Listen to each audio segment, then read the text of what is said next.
solve large, intractable problems. It's a new venture altogether. Your brain is a wild horse there. Because remember, writing is not a team sport. You are not selling horse carriages when there are cars. I want to be known only as the trusted advisor. More like a tourist.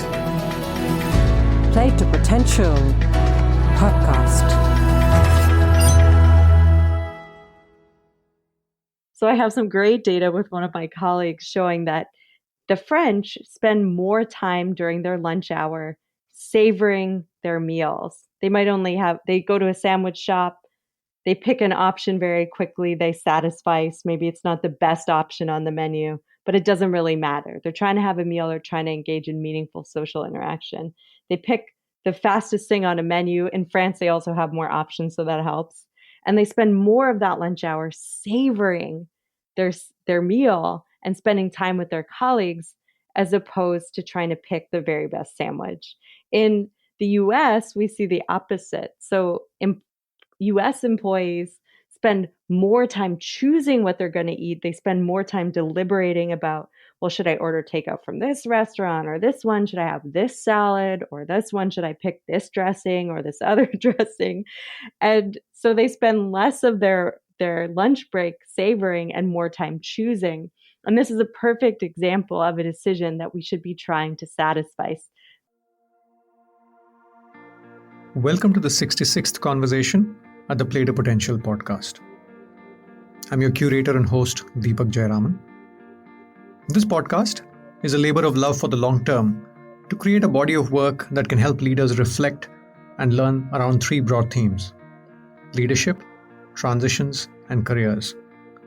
We painstakingly break down each conversation into multiple nuggets and tag them by themes so that you can get to what might be particularly relevant for you.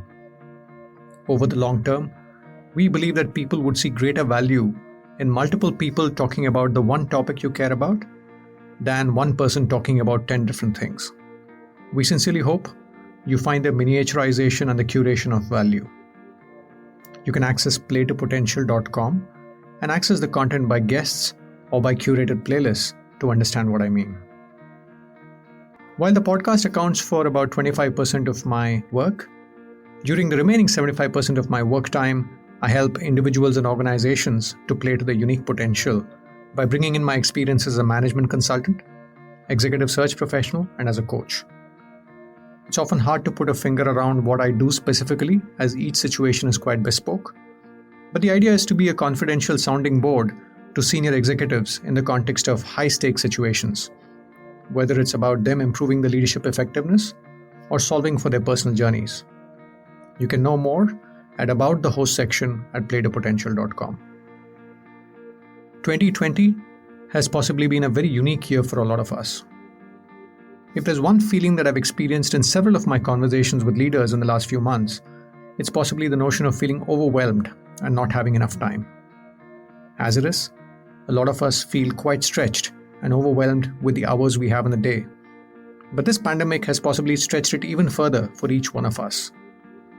In that context, I'm excited to bring you this conversation with Professor Ashley Whillans of Harvard Business School.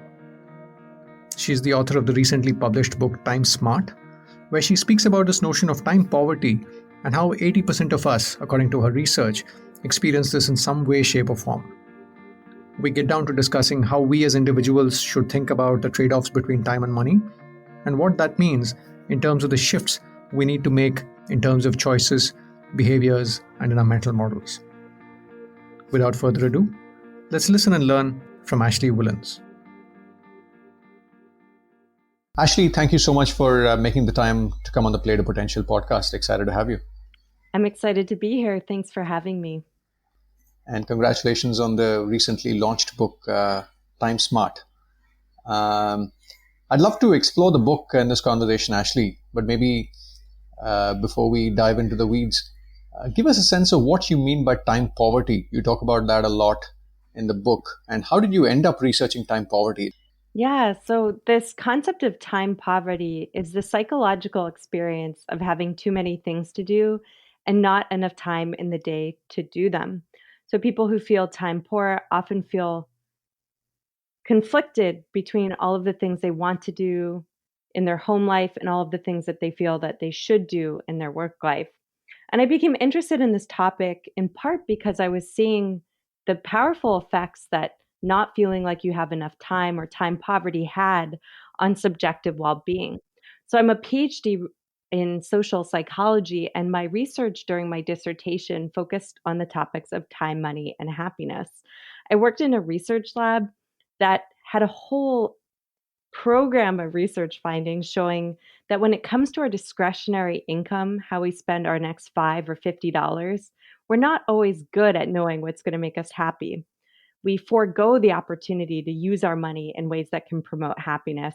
In my lab's research, people get a lot of happiness from spending money on others, but often fail to realize this happiness in advance. So people, even who make relatively large amounts of income, don't give as much as they could or should. And we show that this would improve happiness, not only for individuals, but of course for society more broadly. And so following from this line of research, my collaborators and I started to ask, well, if we're not always making good decisions about our discretionary money, we must also not be making very good decisions with the way that we spend time on an everyday basis. And in fact, as it turns out, although wealth should produce greater time affluence, we see that people who are wealthiest actually report feeling the most time pressed, in part because they're trying to do more with less in terms of their time. So I became really interested in understanding this pervasive phenomenon I was observing in my data. Over 80% of working Americans in the surveys I analyzed reported feeling time poor, like they had too many things to do and not enough time in the day to do them. And these feelings of time poverty had stronger negative effects on happiness than being unemployed. I've since replicated these findings in countries all over the world. So I really became fascinated with this idea of time poverty because it affects all of us in society, not just those who are making a lot of money, but also those who are struggling to make ends meet and those in the middle income bracket. And it has powerful effects on our mood. So I wanted to try to understand how can we help empower individuals to take more control over their time and ultimately to live happier and more meaningful lives. And you mentioned that 8 out of 10 people are likely to be time poor. As I was thinking about this, I felt it's a bit like, when you're drunk, right? Sometimes you don't know you're drunk if you're drunk. How do we know if we belong to the 80% or the 20%? What questions should we ask ourselves to get a sense of how time poor we are? I should provide some context to where this question came from. In my work and in the podcast, I realized that with a few concepts such as sleep, we are a poor judge of how we are doing. One of my earlier guests at the podcast, Matthew Walker, the author of Why We Sleep, speaks about this. And unfortunately, what we find is that your subjective perception of how well you're doing with insufficient sleep is quite a miserable predictor of objectively how you actually are doing with insufficient sleep. Translated, it actually just means that you don't know you're sleep deprived when you're sleep deprived. And the analogy would be a drunk driver at a bar. Maybe they've had 5 or 6 drinks and they stand up and they pick up their car keys and they say, look, I'm fine to drive home. And your response is, no, I know that you think subjectively that you're fine to drive home, but trust me, objectively, you're not, you're impaired. And unfortunately, that's the same way with a lack of sleep. And I think the same applies to the notion of self-awareness. If we look at people's claims around their self-awareness and the actual levels of self-awareness, I feel we might actually find a poor correlation.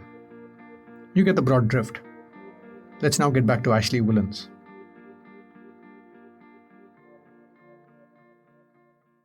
Yeah, so this is a really important point. So 80% of employed adults. So it's not of society in general. And I think that's important because I'm also doing research on retirement and on underemployment. And those are sort of unique populations. So when we're talking about time poverty and this 80% number in the US, it's really among those who are full-time employed workers in the US. So I just want to be very clear on the population that I'm defining in this context of this conversation. Now, We ask in our surveys really simple questions to diagnose, if you will, time poverty, which is exactly how I defined it. Do you feel overwhelmed by the demands of work and life? Do you often feel like you don't have enough time in a day? Do you feel stressed? Do you feel like you can't do all of the things you want to do or have to do? These kinds of simple questions on whether or not you feel like you have enough time, whether you feel overwhelmed, are pretty good indicators in our large survey data of whether or not you're someone who's going to say that they are time poor and experience the negative effects. Again, time poverty is both structural and psychological, but we really see that it's less about the objective amount of time that you have available, either at work or in your outside of work life, but it's really about how much control you feel like you have over your time that really matters for happiness. So the objective amount of time you work or the objective amount of leisure that you have available to you does not predict happiness to the same extent as these feelings of time poverty, the psychological experience of not having enough time to do everything you want to do in life. Right. Because in the book, you actually say that if we just look at the data, we actually have much more time for leisure today than in the 1950s.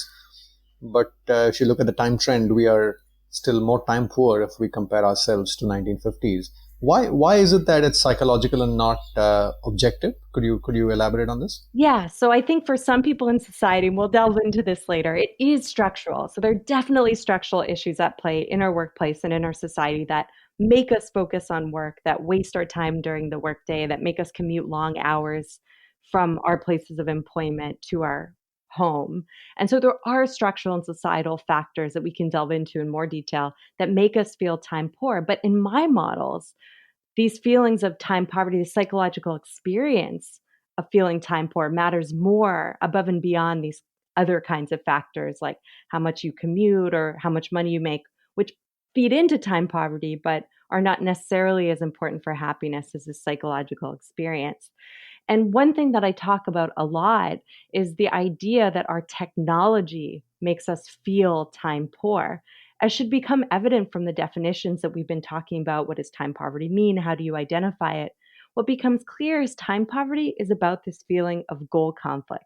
You're doing one thing and you wish you were doing something else. You do a little bit of one activity and you wish you had time to do even more of it. And technology is one of the leading culprits of this goal conflict.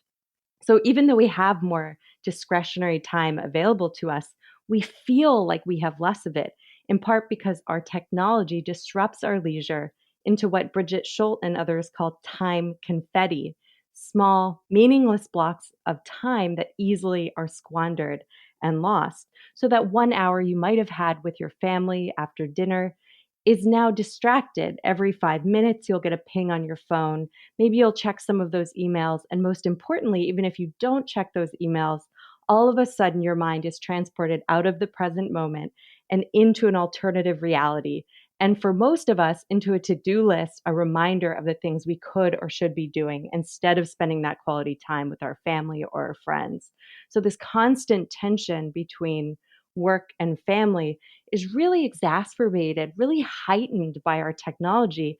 Even when we don't check our alerts, the mere presence of our phone, knowing that we're getting emails from work, pulls us out of the present and reminds us of our never-ending to-do list and creates that feeling of stress and time poverty that undermines our happiness. I'd love to explore that more a little later in the conversation, Ashley. Just to maybe get the framework, fleshed out a little bit. In the book you talk about the trade-off between time poverty and money poverty, which I found interesting. People struggle to plot it on the same scale, and you've sort of taken a stab at how do we really attach a money value to time, and how do we think about that trade-off. And you actually say something interesting in the book. You say that money protects us against sadness, but doesn't necessarily buy happiness. I found that quite intriguing. So give us a sense of how we should think about this trade-off and what's the insight here. Yeah, so as I was mentioning before, what's really interesting is that as we gain more wealth, as we make more money, we should be able to outsource more. We should have more control over our schedules at work and outside of it. Maybe we should be allocated more paid vacation. So by a function of some of these assumptions, we should also feel happier and more time affluent. But what large panel survey data shows is that people who make more money are more stressed, in part because they become even more focused on making and earning money. They work more. They're more likely to spend their time engaged in activities that promote time poverty and stress, like working and commuting. So this data that you're talking about, in my research and others, there's kind of two numbers. So you wrote this out, and I think it's useful to kind of think about is past $60,000 US of income. More money doesn't necessarily drive more happiness. And actually, once you start making more than $100,000, what's really interesting is you start feeling worse off because you start comparing yourself to others. So actually hitting that milestone that you have in your mind of how much money you want to make post graduation, you think you're going to stop and focus on leisure or family once you hit that number. But actually, what starts to happen is you focus on work and money to an even greater extent. You start comparing yourself to people who have even more money than you. And that's part of the reason that I talk about this in the book, that chasing wealth is a time trap, because we tell ourselves going into our careers, once I hit a certain promotion, once I hit a certain rank, once I hit a certain salary number, a certain amount in the bank, a certain proportion of my mortgage that's paid off, I'm going to stop and I'm going to scale back. But what often happens is we stop and our reference point changes and we go after the even higher promotion or the even higher salary band at the expense of our time. And this is where the data gets interesting. So there's a lot of good research now by Kosset and Kushlev at Georgetown and others showing that the amount of income we make can protect against sadness. When we make more money, we're better able to manage the demands that come up in everyday life. When our car breaks down, we can easily pay to fix it or replace the car. So these everyday shocks that happen to us don't impact our emotions to the same extent as negative. We don't feel as much negative emotion to the same extent. However, income does not translate into greater happiness because a lot of the factors that drive happiness, social connection, meaningful interactions with people we care about, volunteering, physical activity, cooking, hobbies, religious participation, all of these fundamental ingredients of what it means to live a happy and meaningful life involve our time. But when we work all the time, when we're chasing the next promotion, we don't have the time or bandwidth to spend in activities that are likely to promote our own and our loved ones' happiness. So this is where we start getting into this conversation around time and money trade-offs. I've also done a lot of research on this question, looking at the extent to which we're willing to give up money to have more free time or give up time in order to have more money. And what's, of course, obvious or should be evident from this conversation is people who are willing to give up their free time in order to work and earn more money, regardless of how much income they have, regardless of their savings, report less happiness, more stress, worse social relationships. They spend less time engaged in exercise. They spend less time in hallway conversations with colleagues because they treat every interaction more instrumentally. And so overall, this focus on money at the expense of free time starts chipping away at our satisfaction because it makes us feel more stressed and less connected to those around us. And coming back to the two numbers, Ashley, you say that of course, these numbers are indicative, and I don't want us to take it literally. But just to get the logic here, post 100,000 US, you say that the goalpost shifts and we start comparing ourselves to others, and therefore we end up working more and therefore becoming more time poor. Could you expand a little bit more about what happens between 60 and 100? What changes at 60 when you say that beyond that the money doesn't seem to drive more happiness? I mean, research is still out on this question. The global data suggests all over the world, and we put it into the US currency just for the purpose of illustration. I think you're exactly right. We should not take this literally. This is really just figurative, a general trend in the data. But there's a U shape. So in general, more income is sort of predicting happiness. Then you hit that plateau point, $60,000, say. And then actually happiness starts decreasing. So you get this S shape in the data. And then it goes back up once you're at the top rank of the income distribution. And so it has to, part of the psychological underpinnings that researchers are speculating on but are still trying to figure out is your reference points change. So social comparison processes are critical for happiness. And once we make it in a certain point in our career, our reference points might shift as we get older, as we work our way up in our career.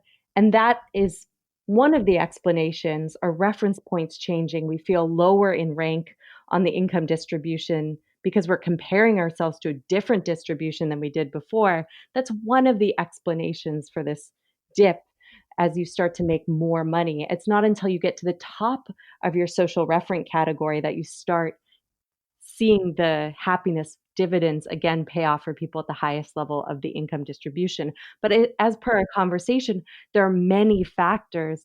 Again, it could be more work demands. It could be more difficult personal relationships as you start working and earning and making more money. It could be an increase in materialism, which we know can undermine our happiness. And materialism is the enjoyment of things and acquisition, which could actually push us to even have to change our reference points because we've acquired a mortgage, we've acquired a car that needs to be paid. And so as a function of this, we have to work more and earn more. And so that overall, that logic is why my colleagues and I talk about the pursuit of wealth for wealth itself or wealth's sake can be a happiness trap that makes us feel time poor and feel like we need even more money than we have or that we've made to be happier in the future. It's a great point. I guess at some level you're saying there's a non-monetary cost of acquiring more money that we don't account for in the pursuit of... Yeah, so this is exactly, and this is a really important point that I'm really trying to emphasize in the book, is that often we make major life decisions, and there's good research on this by Caitlin Willey and her colleagues at Cornell, showing that when we're on the outside of a decision, what career do I choose, where do I live, we're focused on the extrinsic, we're focused on how much money can I make, what's the prestige of this job, how much house can I buy for as little of my money as possible? And we often discount intrinsic motivators or other factors like time when it comes to our career. We underestimate the extent that intrinsic motivation, how happy we feel when we're doing our job, matters. And when it comes to major life decisions, we also discount the time cost of living in a bigger place further away from our place of employment. So in general, we're not very good at making these kind of time and money trade-offs. We're very good at carefully accounting for our finances and making decisions on objective metrics like money. And we're much less good at considering these non-financial, these intangible costs or benefits of our major life decisions. And that's where a lot of my research fits, is saying these minor decisions that we make on an everyday basis, spending hours researching to find the cheapest deal, actually are costing us a lot of time, are creating stress, and are not worth the cost savings. Maybe we gave up 2 hours on a Saturday trying to research the best deal, which ultimately only saves us $100. If we make more than $50 an hour, then objectively it wasn't worth the cost. And the opportunity cost of that time means we could have spent that time with our friends and family, but instead we're glued to our computer screen. So the book, and in my research in general, I'm really trying to help people see that often these minor decisions and major life decisions not only influence our finances, they also impact the way we spend time on an everyday basis. This is your host Deepak Jayaraman here. This reminds me of a conversation I had with Raj Raghunathan, a professor at UT Austin, and an individual who's been researching happiness for several years.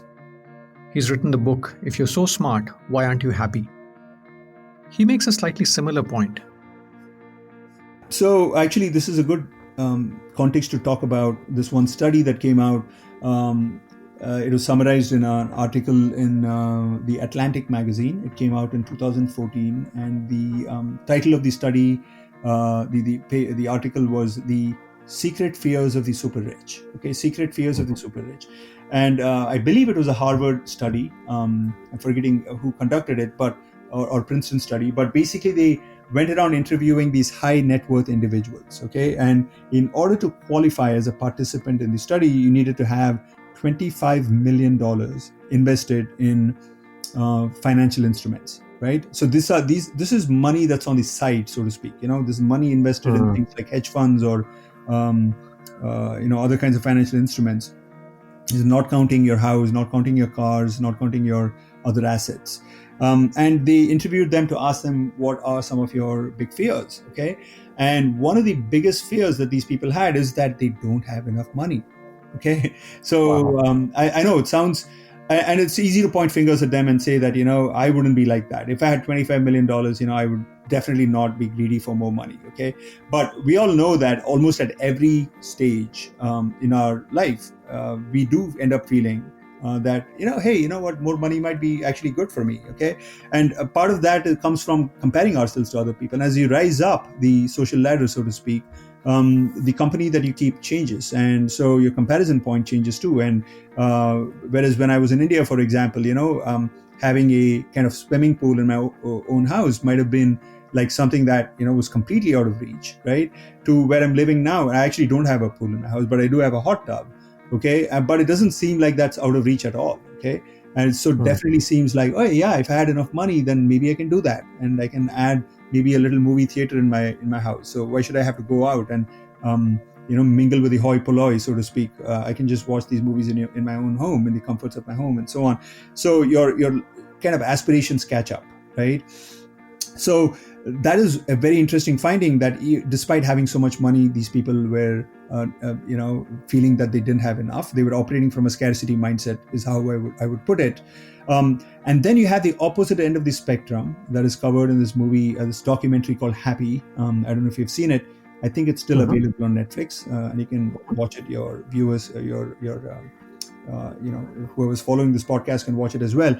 They start out with a scene in the slums of Calcutta, and the slum dwellers are all people who kind of pull rickshaws, right? You might have seen this. These are not like pulley rickshaws, cycle rickshaws. These are rickshaws that so they actually literally running around the city with passengers in the seat in their back. And sometimes these people are so malnourished that they don't even have, they have bones sticking out of it, and they don't have enough access to resources to wear shoes. They're running around bloody feet, reed thin. And the researchers go to the slums and interview these people because they're very intrigued by this phenomenon where these people don't even have proper homes to live in. They're living in little slums, and their homes are basically tarpaulin sheets pulled over four sticks with holes in them, so that when it rains, it's leaky and it's like miserable. Okay, and yet they're all smiling and, if not happy, at least content. And so the researchers are kind of flummoxed by this sight. And so they go and ask them, how can you afford to be content and happy? And I'm paraphrasing what they say, but they basically say something along the lines of, we're taken care of. Okay, we're taken care of, and they believe in God, or they believe in some kind of a spirit. And they say that whenever we need anything really desperately, we end up getting it. Okay, maybe not in the way that we conceive of it, maybe not immediately, but we end up getting it. And we have a good sense of community. Everybody in the slums takes care of each other. On the days I don't make a good tip, somebody else might make a good tip, and so they feed us, and likewise we return the favor. And so what to complain about, kind of a thing. Okay. So in other words, their life circumstances are characterized by scarcity, right? Not just plain vanilla scarcity, but abject scarcity. And yet they have, if not a mindset of abundance, at least a mindset of contentment. Okay. So no prizes for guessing which of these two groups of people is happier. Okay. In the sense of who needs to take antidepressants just to stay afloat, right? Who needs to pop sleeping pills to fall asleep every night? It's the high net worth individuals. Okay. Very, very interesting finding, right? So what I talk about as an abundance mindset is basically this idea that in your head, you feel that you have more than enough. And you would think it must be correlated with how much access to resources you actually have, objectively speaking. But in these examples that I just gave you, it appears not to be. Okay, and certainly for people like you and me, and for people who are listening to this, I would imagine that most of them have enough access to enough resources that right now it's a question of whether you can kind of convince yourself that you have enough, right? And you can adopt that mindset of abundance. And if you do, you actually end up discovering. And I have to tell you, Deepak, I wasn't somebody who was born with an abundance mindset, or certainly wasn't nurtured in me, and I had to kind of logically figure this out at some level. The other way I try and make sense of this insight is that our needs are quite simple and easy to meet, but our wants can be infinite. In the $60,000 to the $100,000 range, we are possibly reasonably content as we are still possibly solving for our needs. But once we cross the $100,000 number, we start paying much greater attention to the wants, and that's a mirage that we can keep chasing to infinity.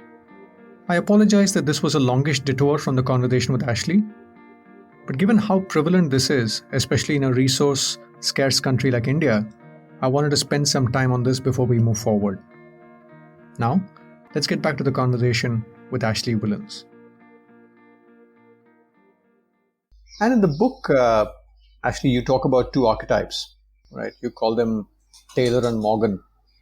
And you say Taylor attaches greater importance to time, and Morgan attaches greater importance to money.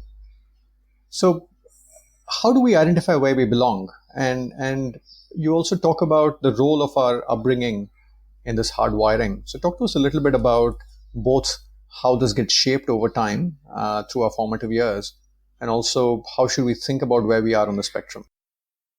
So I've actually asked these questions to tens of thousands of working adults living all over the world. And I ask it very simply. I don't want people to take personal offense. So I don't ask you what you value. I ask hypothetically, who are you more similar to, Taylor or Morgan? Taylor values their time more than their money, and they're willing to give up money in order to have more free time. Morgan values their money more than their time. They're willing to give up time to have more money. And I've given versions of these questions to tens of thousands of employees all over the world. And as we've mentioned before, what I find is that people who value time over money tend to be happier, have better social relationships, and are more civically engaged. They also, interestingly, don't necessarily work less hours. They're just more efficient with their work, and they don't make less money. In fact, they make slightly more. So this is where the underlying psychology comes into play. So to identify whether you're a Taylor or Morgan, you can think about how you generally make decisions on a daily basis and over the course of your lives. Are you someone who, when we could all travel freely, would pay to take a direct flight that costs more money but would save you some free time? Were you someone who would forego vacation so that you could have a little bit more money in your bank account? Were you someone who thought about the hour implications of the career decisions you were making?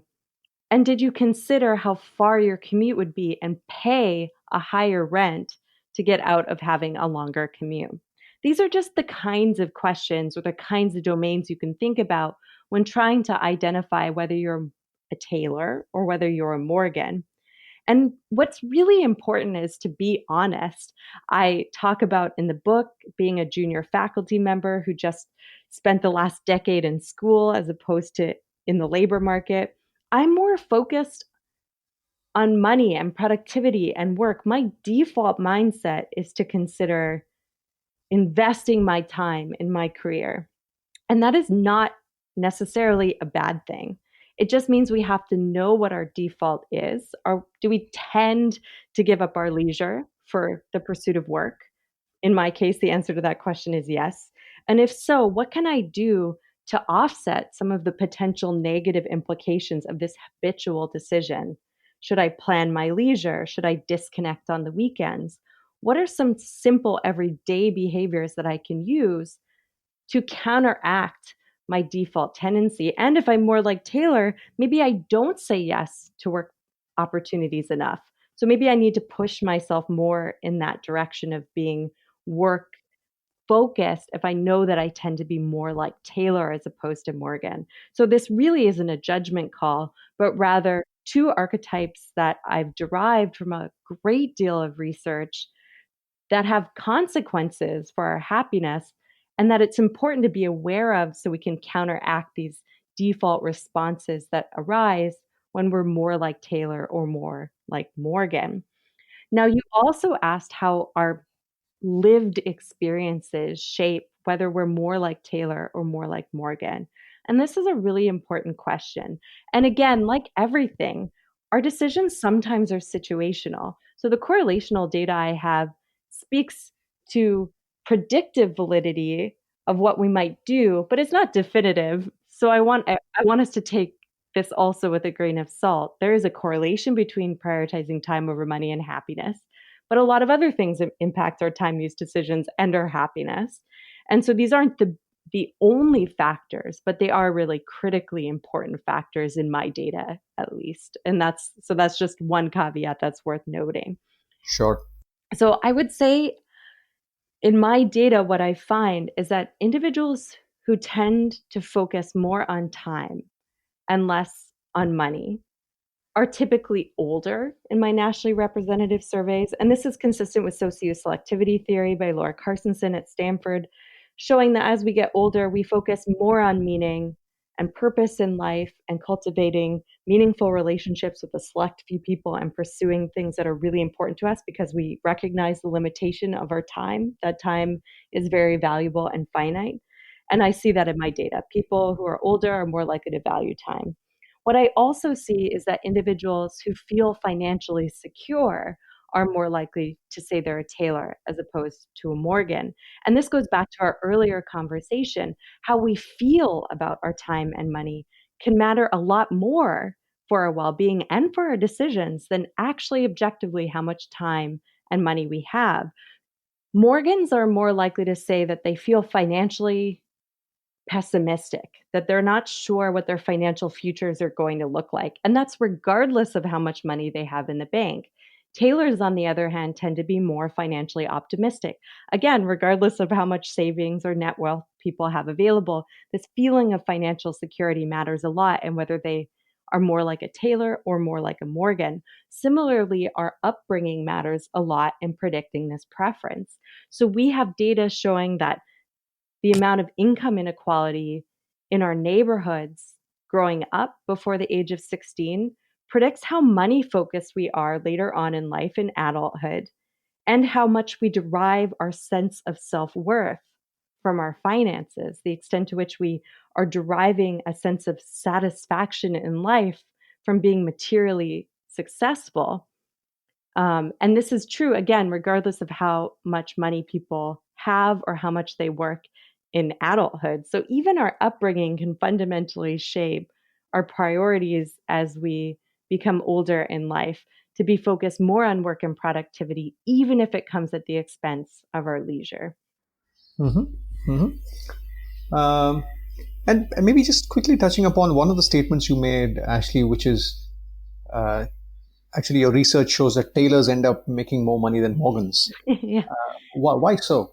Yeah, so we published a paper last year, which I love because I was surprised by these findings. We ran a longitudinal study of graduating college students, and we show that people's identification with being a Taylor, graduating college students' identification with being a Taylor, predicted their career satisfaction and happiness 2 to 3 years after graduation, even controlling for their baseline levels of happiness.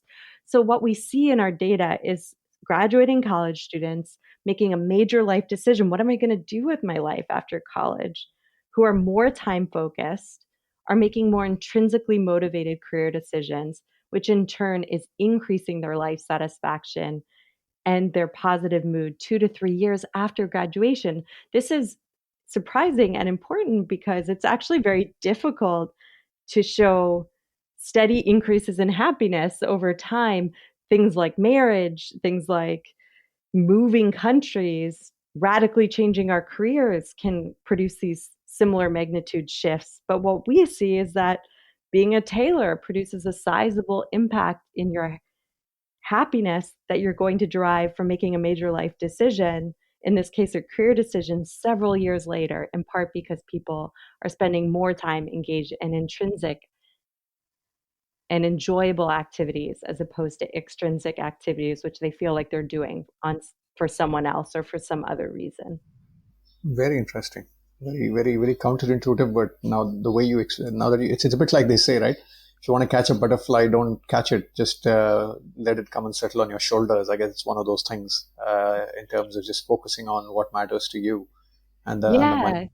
Yeah, exactly. I mean, I think that is very interesting. There's been some good research showing that, again, if you're intrinsically motivated, you're getting a lot of joy out of your everyday work lives, then of course you show up as a happier and more productive employee because you feel like you're bringing your full self to work. You feel very satisfied, and of course it makes sense, yes, that if you're choosing pursuits for more intrinsically motivated reasons, you can show up and be happier and more satisfied in the moment. But again, this goes back to the earlier conversation we were having. When we're on the outside of a decision, it doesn't feel as intuitive. We think about going after the path that will bring us the most money immediately, and often fail to recognize that intrinsic motivation might matter more for our long-term happiness and ultimately our success in our careers. It's a great point you make, Ashley. And if I may relate it to one of the things I picked up when I spoke to Tarun Khanna, who's your colleague at Harvard. Mm-hmm. One of the questions I asked him was, how does he think about how the world of careers would evolve?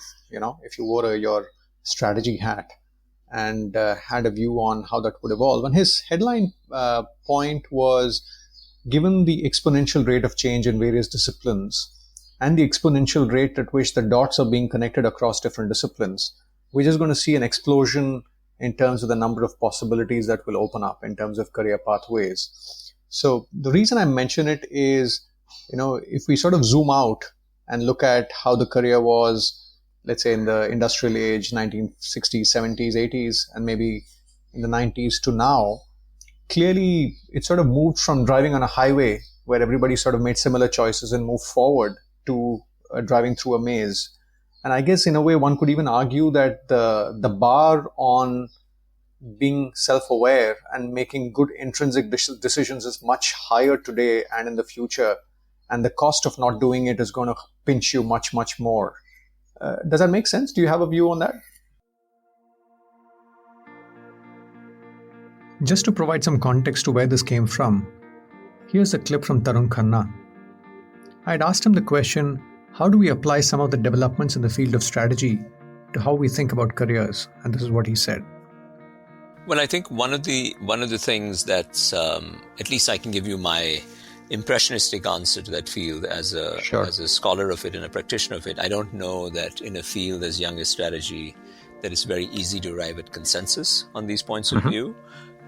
So take it with the proverbial pinch of salt. But my own sense is that one of the dominating sort of empirical regularities with which we're confronted with more and more frequently is this idea that newer avocations, as you were just saying, Deepak, newer industries, if you want to call them that, are perpetually being created and created out of existence, created and uncreated, if you will, if that's a word. And that this is happening at a very rapid rate. And I think it's becoming more and more transparent the extent to which this is happening as a result of combination of prior insights, right? So think of it this way. There's some very interesting work done by scientists and social scientists saying that, precisely because the stock of overall knowledge is exponentially increasing. By some measures, the amount of codified knowledge that humanity has added to its repertoire in the last decade probably exceeds that in the previous century, and probably in the last 2-3 decades exceeds that of a millennia before that. So the rate at which we are understanding new things is truly accelerating. And what that means is that if it's possible to think of exponents of exponents, that the combinatoric explosion in new possibilities is even more bewildering, right? Right. And that means that the speed with which new combinations of things that were hitherto uncombined, if you will, or things that you would not normally think of in juxtaposition to each other, are increasingly coming into combination and forming new vistas and new possibilities in different ways. And of course, each of these entails a resetting of the table, if you will. And if you're not careful, you could find yourself out of a role to play. In other words, if you apply my previous thought experiment, you could find that you may have had some unique value addition in the previous landscape, but a new landscape has emerged in, let's say, the last 5 years. And suddenly your particular calling card is no longer in as much value at this point. So, you see this happening faster and faster. And I think the underlying structural construct is that the rate at which new knowledge, and therefore the rate of combinatorial possibility, is increasing very, very fast. And there's no reason to think that will diminish. So that's the first thing.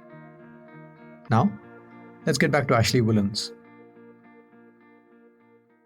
Yes, I mean, I think that absolutely makes sense given what we know about the importance of learning and development and growth for career satisfaction and success, to the extent that careers really truly become a choose your own adventure and a continual process as opposed to an outcome. It's going to be really important that we self-select in to a maze that we're curious to always see what's around the corner. Because if we do end up in these situations where we're in a career that we're not excited about, we are probably going to be more likely to be left behind because we're not going to be curious to learn more. We won't want to intrinsically do the learning and development programs. I completely agree with this idea that jobs will require more flexibility and offer more flexibility than ever, and that we're also going to change our careers more than ever. I'm writing a case actually on this issue right now about how the nature of work is fundamentally shifting employees' relationship with work such that employees who are used to getting on a highway and driving in one lane straight are having a really difficult time adjusting to this new way of working. But especially as we're entering into the labor force, it's so important to pick a path that we want to go down or that we can keep exploring, that there's many avenues, because jobs are not only have more possibilities. A career has more alternative, like more options, more forking paths, but they also are going to be increasingly precarious going forward. So we might have to be agile and nimble within a skill set, learn new skills on the job. And there's good psychological research suggesting people who are intrinsically motivated are going to be better at seeing that as an opportunity as opposed to a threat. And so I do think purpose and autonomy, I see this in my data even now. So we've been running a lot of surveys over the COVID period over the last 8 to 10 months. And we're seeing in our data that emerging adults, college graduates, are wanting even more purpose, mastery, flexibility. They wanted it before, and now they're really seeking out careers that allow them to express fundamental aspects of who they are and contribute to society. So I think that at the individual level, employees who do seek out those kinds of opportunities will be the ones that have the longest lasting and most satisfying and successful careers. And also at the organizational level, the organizations that are able to provide employees with these stretch opportunities, these learning and development goals, these growth and stretch assignments are really going to be the ones that stick around, because they'll be motivating to employees and they'll be able to be as agile as needed to survive and thrive in this new, very challenging and interesting competitive landscape. And aside completely from this conversation, as I just finished a set of case interviews with Kraft Heinz, and that's exactly what they see as their competitive advantage.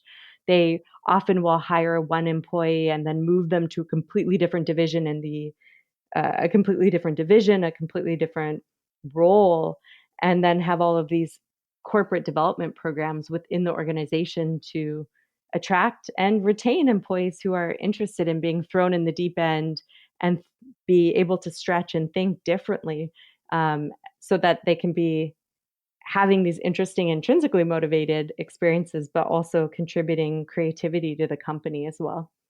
Got it. I'd love to dig into your research around COVID-19 shortly, Ashley. But if I may come back to uh, uh, one other observation you make in the book, which I found intriguing. You say that in professions where you bill money for time, there's a risk of developing an adversarial relationship with time. I've sort of been in professions, and I continue to be in some ways operating in a profession where at some level one is billing for time. Say more about this dynamic. Yeah, so we've already been talking about in the course of this conversation, we are very good at prioritizing money as opposed to free time, and we tend to make our decisions more with our finances in mind. And this this is even more true for individuals who bill by the hour, consultants, lawyers, contract workers who know the economic value of their time. There's been some great research by Stanford DeVoe and Jeff Pfeiffer at UCLA and Stanford, respectively, and I have a paper on this as well, showing that once we know what our time is worth from an economic perspective, we worry about squandering it, about wasting it, about being inefficient. As a result, we make not necessarily great decisions from a happiness perspective. Even asking students to play the role of a consultant in the lab and bill their time by the hour makes students less likely to want to volunteer. They spend more hours working. They are less environmentally sustainable. In one of my studies, they were less likely to go 2 minutes out of their way to recycle because it didn't feel like a good use of their time. And this shows that this mindset of thinking about what our time is worth and seeing time as a means to make money can have negative detrimental consequences for how we allocate our time in terms of activities that we know are good for happiness. We have a forthcoming paper showing that performance incentives, to the extent that they also trigger this financial first mindset, lead employees to prioritize spending time with their colleagues as opposed to spending time or even helping their friends and family, because all of a sudden those colleagues feel instrumental for the goal of making more money. And so it's really important, I think, to understand that once we see our time as money, instead of feeling like we want to spend that time in more valuable ways, we can actually end up spending our time even more obsessed and ingrained in working and earning and engaging in that hamster wheel mentality of always trying to get more. This isn't always the case, but these associations and the causal evidence is pretty reliable. And this can even happen when we start really trying to prioritize our leisure. So there's some research suggesting that when we put leisure activities into our schedules and we plan it very specifically, this can make our leisure feel more like work. And so we don't enjoy it as much. We start ruminating, we worry about it more, and we worry that we're not spending that leisure time in the best way. So we start worrying about the opportunity cost of that leisure time. So my best advice is really to try to, from an organizational perspective, disassociate employees' labor from the economic value of their labor. Even if employees are billed by the hour, trying to decrease the amount that is salient throughout an employee's weeks or months can be very helpful for breaking this link between time and this money mindset. And then when it comes to leisure, we should schedule our leisure, otherwise we might forego it altogether. But we want to be thinking about creating rough schedules, a few ideas of things that we want to do in our downtime, but not planning it to the minute, lest it'll feel like work. And in the book, you also talk about moving from an optimizing mindset to a satisficing mindset and the link with happiness, right? I really love the example you give about how the French eat their lunch versus how, some of the Americans eat their lunch. So talk to us a little bit about this phenomenon. And the reason I ask is, in a way, if I look at myself, for example, I come from a middle class background, and we're all brought up with a more is better and let's shoot for more kind of a mindset, right? And that metaphor or that approach to life starts breaking down, and there's a cost that gets attached to pursuing more. So give us a sense of this whole notion of optimizing mindset and a satisficing mindset and the link with time poverty in your research. Yeah, so I think this is a really important point. We do want to think about getting to time affluence by prioritizing only what's important and letting go of spending too much time on unimportant tasks in our everyday life, like in some of our data, deciding where you want to eat or what you want to eat for lunch. So I have some great data with one of my colleagues showing that the French spend more time during their lunch hour savoring their meals. They go to a sandwich shop, they pick an option very quickly, they satisfy. Maybe it's not the best option on the menu, but it doesn't really matter. They're trying to have a meal, they're trying to engage in meaningful social interaction. They pick the fastest thing on a menu. In France, they also have more options, so that helps. And they spend more of that lunch hour savoring their meal and spending time with their colleagues as opposed to trying to pick the very best sandwich. In the US, we see the opposite. So US employees spend more time choosing what they're going to eat. They spend more time deliberating about, well, should I order takeout from this restaurant or this one? Should I have this salad or this one? Should I pick this dressing or this other dressing? And so they spend less of their lunch break savoring and more time choosing. And this is a perfect example of a decision that we should be trying to satisfy. Pick a similar sandwich to the one that you always have, pick a similar salad to the one that you always have, and instead spend more of your time savoring the meal and savoring the company. And I think in general, we all fall into this maximizing trap in at least some of the dimensions. It falls out for everyone a little bit differently. Maybe you're someone who really wants to have the best pair of shoes, so you'll spend hours and hours and hours trying to find the perfect business shoe or the perfect sneaker that's probably equally as good as some other shoe or sneaker. And maybe we should be spending less time searching for the absolute best in that consumption decision and instead satisfice and find a pretty good shoe that's pretty stylish. And there's good research suggesting that individuals in general who spend more of their time maximizing consumption decisions on an everyday basis are less happy than people who spend more of their time satisficing on the small decisions that we're all faced with on an everyday basis. And of course, as related to time, we've actually now shown this direct link. Satisficers, like the French that we studied, are better able to savor and are happier as a result. Fascinating. At some level, one could sort of do a similar research about how people pick life partners.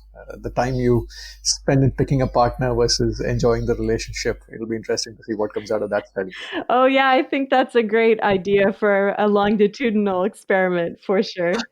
And I'm sure you'll find interesting patterns across cultures, but that's a different discussion, I guess.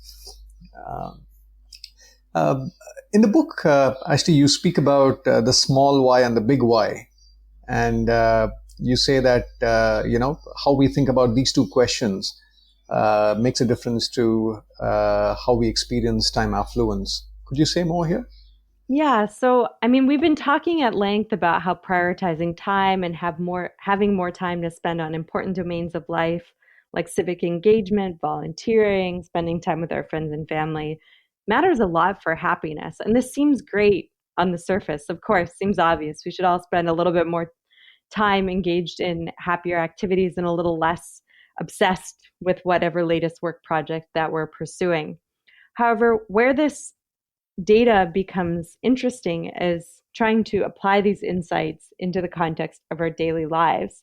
So the small why and the big why are means of implementation intentions to help all of us start not just knowing that time is our most valuable resource, but living it on an everyday basis.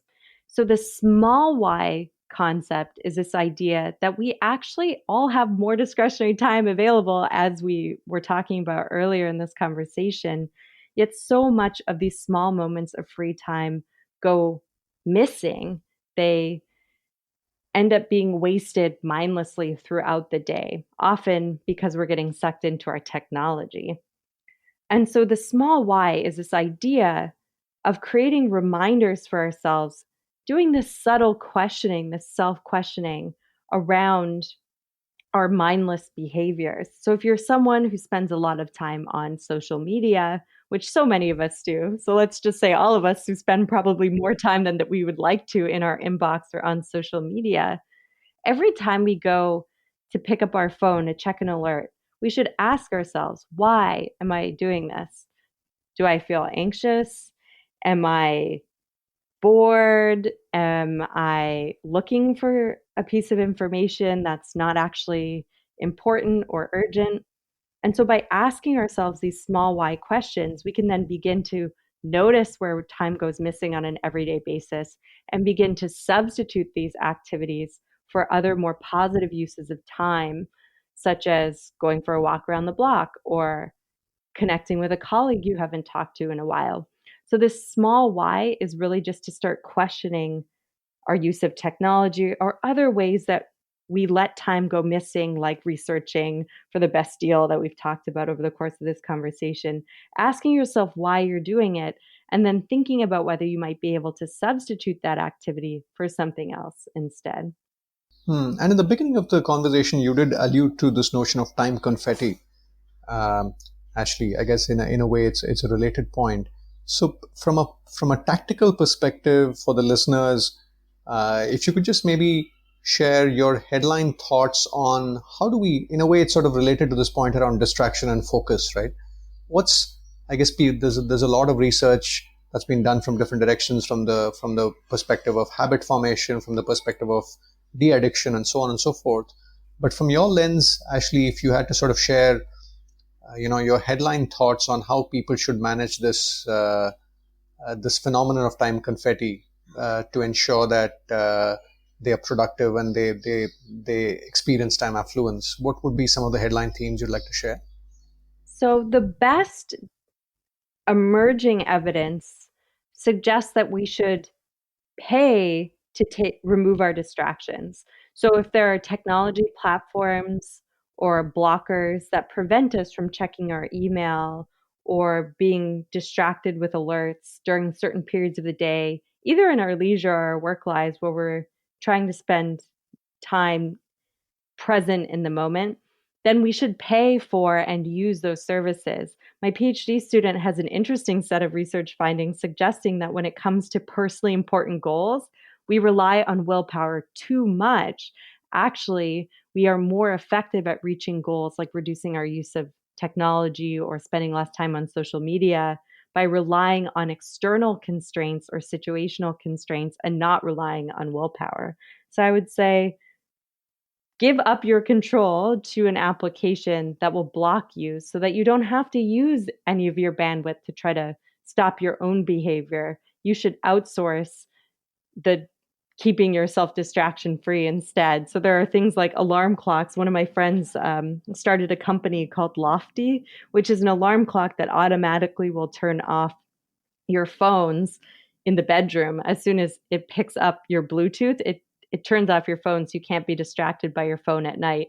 So technology such as that alarm clock are things that we should all think about, look into, and purchase to prevent ourselves from being distracted while we're trying to engage in happy, productive, and meaningful pursuits. This is your host, Deepak Jayaraman. It's interesting that Ashley says that our willpower is of no use when it comes to fighting with the seductive and the addictive forces of technology. Something similar came up in my conversation with James Clear, the author of Atomic Habits. He speaks about the role of the environment in helping us build good habits. Yeah, so environment is a huge driver of our habits and behavior. I think perhaps the most overlooked driver of them, because we're constantly surrounded by an environment, and so just a lot of the time we don't even think about it. But the items that are on your desk at work, the things on your kitchen counter at home, the way your living room is laid out, all of those environments influence and shape your habits to a certain degree. And the same is true for your digital environment. So the icons that are on your home screen, or the way that your desktop is laid out, or what tabs you have open on your web browser. All of those are pieces of the digital environment that nudge and shape and suggest certain habits and behaviors to you. For example, when I wanted to build a reading habit, I moved Pocket and Audible, which are two. Pocket lets you save articles to read for later, and Audible is for audiobooks. I put those right on the home screen in the home bar, so they were two of the first apps that I would see every time I opened my phone. And so I made that app more visible, which increased the odds that I was going to perform the reading habit. The second thing you can do to shape the environment to kind of nudge or improve your habits is to either increase the number of steps between you and the bad behavior or decrease the number of steps between you and the good behavior. So basically, you want to make the good habit the path of least resistance. To share a personal example, I have a standing desk in my office, and that ensures that when I'm in my office, I end up standing at least for 3 to 4 hours on the desk. Rather than having a seat and reminding myself that I need to walk every now and then, having a standing desk often sets the right default in terms of standing and moving around when I'm working. If you want to know more about how you bake in habits, you will enjoy my conversation with James Clear and also with BJ Fogg, the author of Tiny Habits. I don't know which is smaller, atomic or tiny, but I guess they're making a similar point. BJ speaks about how we should think about 3 elements: our motivation, our ability, and our prompt to ensure that we bake in good habits. You might also like the playlist habits that you can access in the curated playlist section. Else, you can just go to playtopotential.com/tags/habits. That's playtopotential.com/TAGS/habits. Now, let's get back to the conversation with Ashley Whillans. Again, related to the small why question, it's important that we write down and become aware of when we're engaging in mindless uses of technology. For my book editor, when I was writing the book, he said, until we chatted, I never realized that 10 minutes before an important meeting, I would scroll on social media out of anxiety.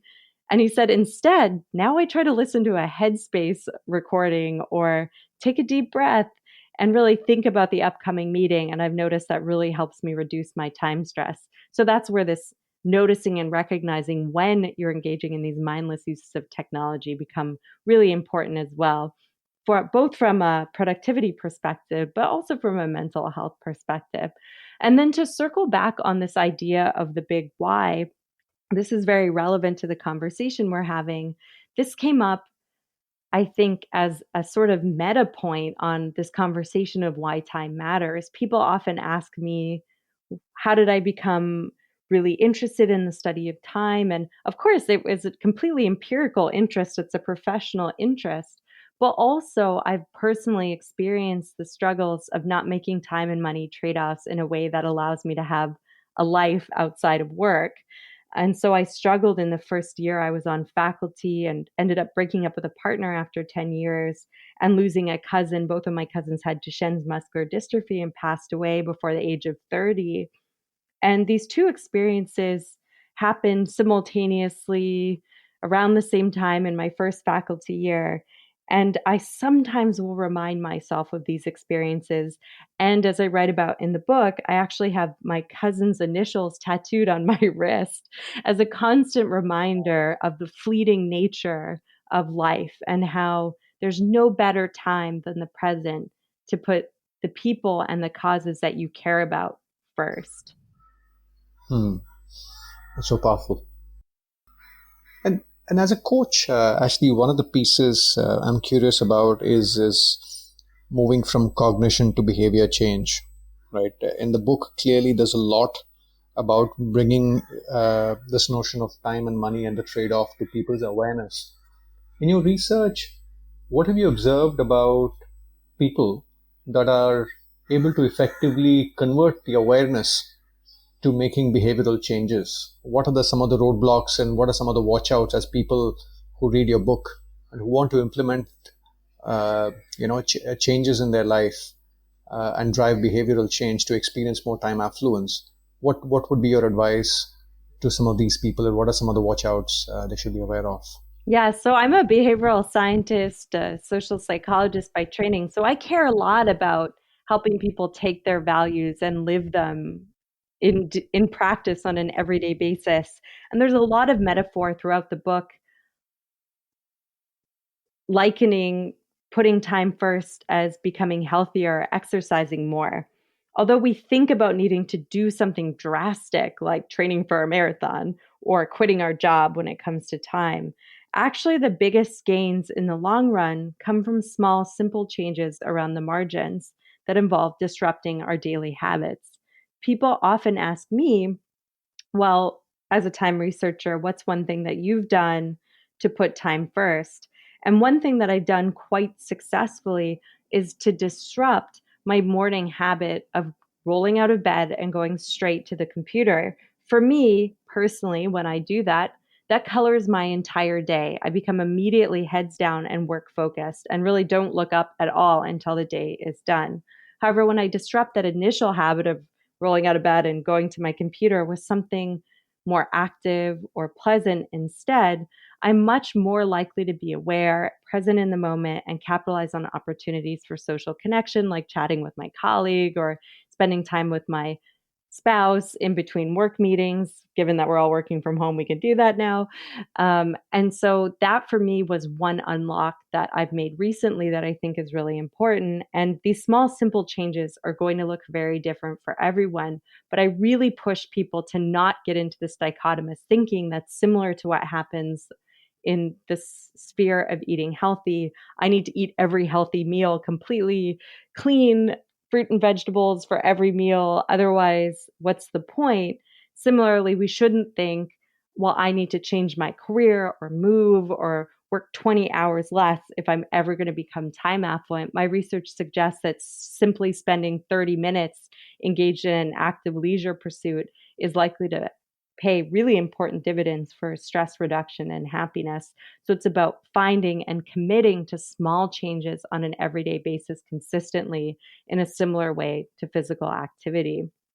I would say that one of the opportunities is, again, like fitness, to get everyone in your household on board. I've heard a lot of optimistic stories in the work from home environment where families together are making dinners technology free or communicating about boundaries between work and home that have gone missing that we can talk about in a moment. But I think trying to engage in norms, both at an individual or household level and also a team level, are really important for helping us follow through. I think another trap that we get into is thinking that time management is a completely individual problem. And although I'm a social psychologist, a microorganizational scholar, I focus on individual level decision making. It's very important to recognize that time is a collective resource. Our workplaces shape how we spend our time. Our governments shape how we spend our time. Our partner shapes how we spend our time. And so we also need to be engaging our partners, our friends, our workplaces, if we really are serious about cultivating greater time affluence in our lives. Got it. This is your host Deepak Jayaraman here. Something similar came up in my conversation with Raj Raghunathan, an individual who's researched the topic of happiness for a while. When I asked him about the notion of how we all can build time affluence, this is what he said. So, I interviewed Melanie Rudd, who's one of the co-authors on that paper that talks about time affluence after encountering images that induce a sense of awe. If you think about awe, right? Awe is an emotion that we feel when we are confronted with something that is far grander than ourselves, right? And usually you would imagine that encountering something like that makes us feel little and belittled, and we end up being humiliated or insulted, or feeling like we are not powerful, not very positive. But in fact, being in front of El Capitan, right, at Yosemite. By the way, I just saw this movie called Free Solo a couple of days back. I highly recommend it for those who haven't watched it. Or in front of the Grand Canyon, or in front of the Himalayas, the mountains, rivers, things like that, or the galaxy. We're just watching the Milky Way on a nice night. Inspires you with this feeling of smallness, and somewhat kind of paradoxically, that smallness is actually a good feeling. And it makes you feel that, I think what it does is it makes you feel that life has existed. There are so many things beyond my control. There's so many big, beautiful things. Why am I worrying about things that are going on in my life and getting really stressed out and worked up about it? I'm going to be gone in 80, 100 years. And let me just have a good time in the meanwhile. So it kind of induces this sense of time abundance or time affluence in the short run. It's not a permanent change, obviously, okay? But I think that it is a very useful hack. So whenever you're feeling really stressed out, I think it might be a good idea to kind of, take a look at one of the, nowadays we have, things on YouTube, right? So just look at size of the Earth compared to the universe. So just Google something like that. And it definitely works for me. It induces a sense of time affluence. Just to share a personal anecdote, I'm reminded of a trip that I made with my family to Ajanta and Ellora caves in Aurangabad about 3 years back. Just looking at the majesty of the caves blew me away. Thousands of people had chipped away on the rock for hundreds of years to build this magnificent piece of work. I still undertake time travel to that moment in time to get some perspective on time and to understand what the long game means. Sometimes, in the buzz of the day-to-day, I feel that there's a lot of emphasis on the here and now, but going back to what Raj says, there's something about these large grand things, whether it's man-made or natural. They do change one's perspective of time and significance. If you're deriving value from the podcast, do share and rate and review on Apple Podcasts or wherever else you consume this content. It helps us get the right caliber of guests who look at these metrics before they decide if it's worth their time. It also helps individuals discover the podcast amidst the ocean of content that's out there. You taking 2 minutes to do this will mean a lot to me. Do also consider paying it forward to Antarang Foundation, a not-for-profit that I work with closely. You can know more at the Pay It Forward section at playtopotential.com. Now, let's get back to the conversation with Ashley Whillans. Let's move to what's here and now, Ashley, COVID. You alluded to it in the context of working from home and having some time between meetings and spending time with family. Talk to us a little bit about what are some of the things that you are seeing through these months. Yeah, so when I first started all of my research on this question, sometimes people ask me, well, is everyone just time rich right now? We're not commuting, we're not traveling for business. We should all have more time than ever before, right? But they're asking that more and more like a rhetorical question, a point of sarcasm, if you will, because what we're seeing in our data, and I think what has been all of our lived experience, is that people feel more stressed and busier now than they did pre-pandemic, which is, of course, interesting. Again, speaking to the psychological nature of time poverty, we don't have a commute. Yet Jeff Polzer, Rafaela Sundun, and other colleagues have shown using Microsoft Analytics data, so behind the scenes meetings data and Microsoft Teams, that people are sending more emails, they're having more meetings. The workday has been extended by about an hour. So we're substituting our commute for meetings and work. And what I'm seeing in my survey data is mirroring these more objective metrics. What we see is that employees, remote workers all over the world in 88 countries that we've been surveying since March, report greater distraction, more time spent in unproductive as opposed to productive work. They're feeling more pressed for time. They feel more torn between the demands of work and life. Obviously, as so much of both work and life are happening in the same space, we're expected to engage in both our parenting responsibilities and our workplace responsibilities simultaneously. As one consultant I was recently talking to said to me, my time has so much more demands on it than it did before. And that resonated with me, and it bears out in the data, is that before we used to be able to compartmentalize. We used to be able to go travel to a client site for 4 days of the week and be completely immersed in that and not be expected to cook dinner, to spend time with our partner, to take care of our kids or homeschool them, to not also have to do other things for our firms. And now we're expected to be doing everything all at once. We are now an employee at the same time as a parent, at the same time as a manager, at the same time as doing community events in our firm. Many of our meetings are back to back. We're losing these breaks, boundaries, and transitions that have got missing in work from home. And so I think there's going to be a push forward now to really not be in crisis mode anymore when it comes to remote work, and instead try to be proactive in setting breaks, boundaries, and transitions that make the remote work environment sustainable for all employees, because we are also observing, very unsurprisingly, that we've been hearing a lot about in the media, is that working mothers are doing way more chores than working fathers.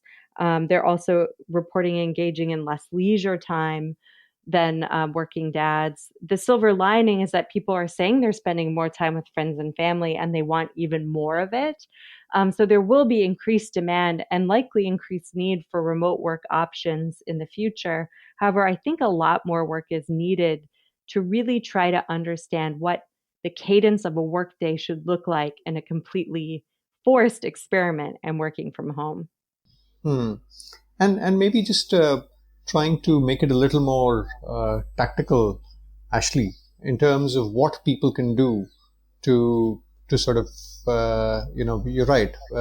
We are wearing all these multiple hats at the same point in time. Plus, there's no recovery time, if I may use that term, right? Sometimes if you had a half an hour commute to work, sometimes going back and forth give you time to decompress a little bit and come back.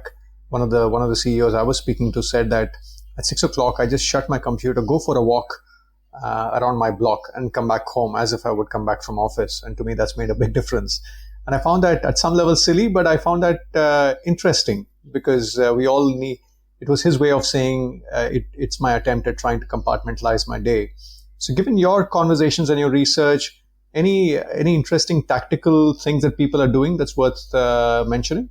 So this virtual commute is something that we initiated, and Microsoft has since rolled out to their offices. So put a hold in your calendar between 8 and 9 a.m. in the day. Call it your virtual commute. Go for a walk like the CEO, spend time with your family, read a book, do anything but work, and don't schedule meetings into that time. Similarly, schedule an activity at the end of the workday that you're really looking forward to, cooking a meal with your family, your favorite TV show, and it should be something positive. Put it in your calendar, look forward to it, and use it as a transition.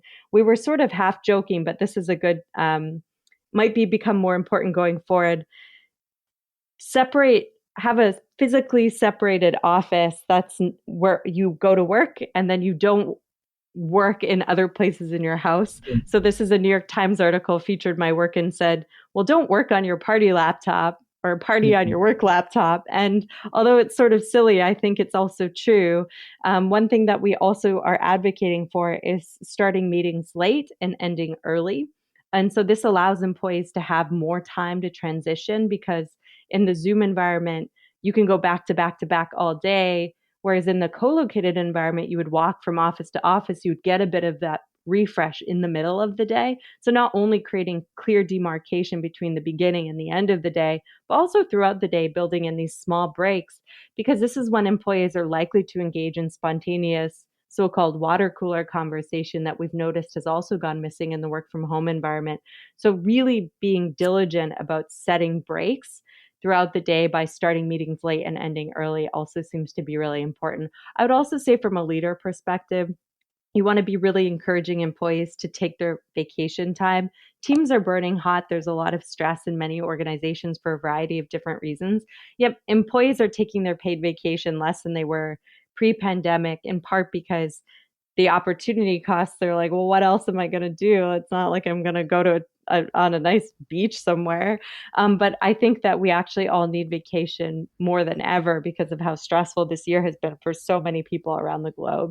So really strongly encouraging teams to take time off, to give extra days here and there, and to really unplug, I think will be critical in the next couple of months at the very least. And you also talk about the power of a getaway, right? It doesn't have to be a long 10-day vacation, but even if it's a 2-day getaway, it does quite a bit to recharge. Do you want to? Yeah. So there's a great meta-analysis showing that actually 2 or 3 day vacations happening more frequently are better for employee satisfaction and reduce burnout more than longer vacations, because the benefit of a vacation doesn't last very long. So you want to take shorter vacations more frequently to really reap the greatest satisfaction benefits over the course of a year. And is that because also that the stress of coming back to work and the mountain that you have to come back to is a little lower? Yes, exactly. Yeah. So part of the result is because we get used to work very quickly. So we go back to baseline levels of stress very fast. And part of it is you have less stress to come back to when you take shorter vacations as opposed to longer ones. Got it. Actually, just a quick commentary on one of the things you said, Ashley, about not doing work on your home laptop or vice versa. I was speaking to Matthew Walker, who's researched sleep for several decades. He actually said that if you're tossing and turning, you're actually better off coming out to the drawing room, reading a book for 10 minutes, and then when you feel drowsy again, go back to sleep, because very quickly your brain starts making associations.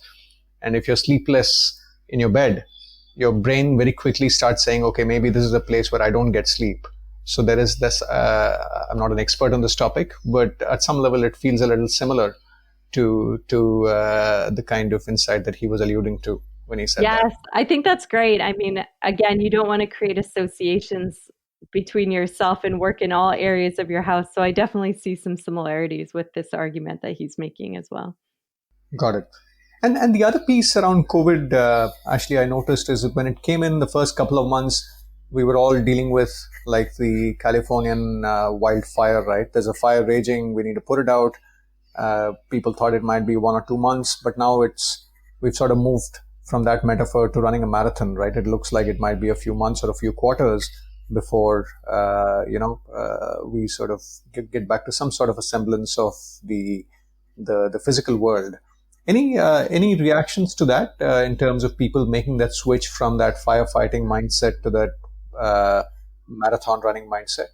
Yeah, I think that's a great analogy and what I've been observing as well. And this is why it's so important for leaders in organizations to start stepping up and be proactive. Use January as a fresh start and create new norms and clear communication around when the workday starts and ends, around work norms, how fast you expect employees to respond on your teams, and to encourage employees to take any vacation they've accrued.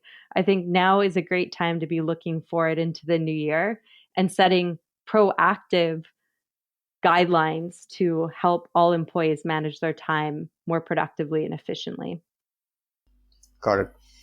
Just as we wrap up, Ashley, sometimes it's good to have role models when we talk about time affluence, time poverty, and how people think about these trade-offs.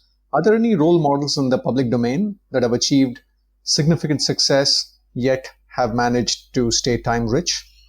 Yeah, so I just recently wrote a case on Mindy Grossman at WW International, formerly Weight Watchers.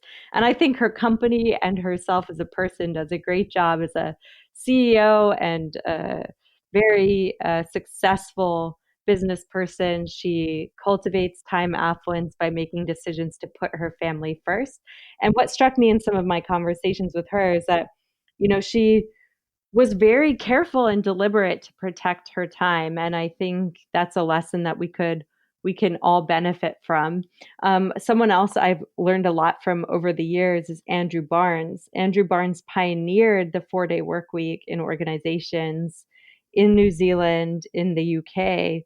And he uses data from the companies that he's run and led to show that rewarding employees with time off, if they get all their work done during the week, you give them Friday off, is really a successful strategy for increasing profitability and also employee retention and satisfaction. So he's done a lot of research, not just talking about these ideas, but putting them into practice and showing business results. And so he's definitely someone I would look into, reach out to, and read their books. And him and his partner, Stephanie Jones, are really inspirational with regard to putting these ideas into practice at an organizational level. Mm-hmm. And as we wrap up, Ashley, this podcast is titled Play to Potential. And I find it intriguing to get people's perspectives on the link between the work they do and the notion of potential. So given your work in this space of time affluence and the trade-off with money affluence, could you talk a little bit about how that links to us, each one of us, unlocking our potential?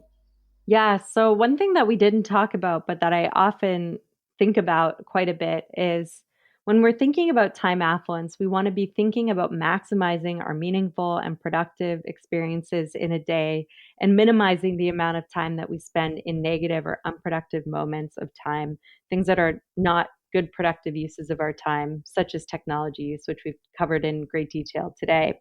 However, what's interesting is when we're feeling unsure, anxious, uncertain, not confident, when we're feeling stressed out, anxious, we're more likely to focus on these lower level tasks that feel urgent but are not necessarily important.